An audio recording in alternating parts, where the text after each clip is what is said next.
Hey everybody, it's Anna. Time for the Thursday card in this week's tarot story. So today we have the Eight of Pentacles reversed. So I associate the Eight with feeling in power and in flow.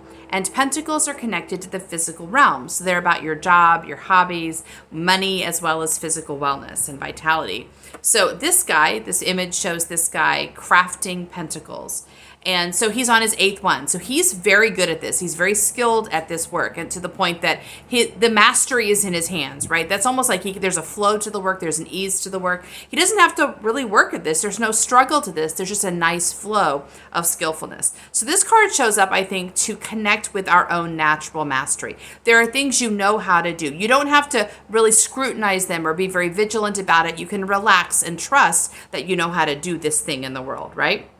The reversal to me often suggests that we are being too vigilant, almost like we're trying to make something perfect. And this is because the mind is stepping in. And this is often connected to a feeling of worthiness, like we're only as good as what we can produce or how perfect things are. And so the mind is kind of overworking itself to make sure that we do things that are perfect so we are valued and safe and loved, right? And I feel like this connects a lot to the other challenges we've got this week, especially yesterday, the Knight of Cups, which the Knight of Cups is all about being yourself in the world, letting your heart be in flow, and just like all your guards are down. And that means you feel pretty safe in the world. You feel like you're in a benevolent universe. You're part of a loving universe. You're participating in that benevolent and loving universe and kind of offering your love too, right? And that's a very vulnerable position. And the reason we are often reluctant to be in that position is there are stories in our minds and experiences that show us when we've been hurt. And the way the mind often interprets that is we did something wrong or we are something wrong.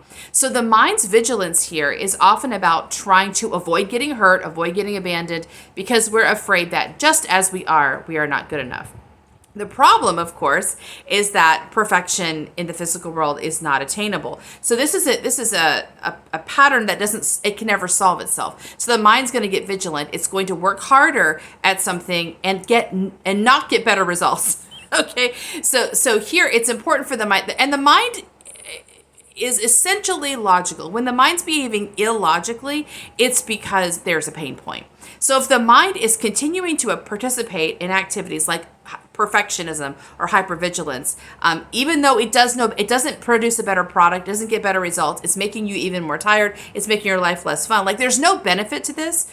If the mind continues it anyway, it's because the mind is hooked in an old pattern associated with a pain point, and we want to figure out what that is. Because really, there is kind of a natural flow. We're all here to do something, and we're particularly gifted for whatever that is.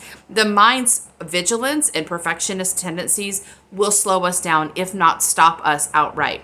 So we want to figure out why the mind is nervous. And I think this connects to the Knight of Cups too. Why does the mind have a guard up? Why is the knight not free to go into the world as the lover he is? There's a reason. We want to figure it out. We want to solve it so the mind can get out of the way of our natural genius. Not only get out of the way of it, but celebrate it with us. Get on board and enjoy it along with us. So that's our next card. See you tomorrow for our last one. Bye.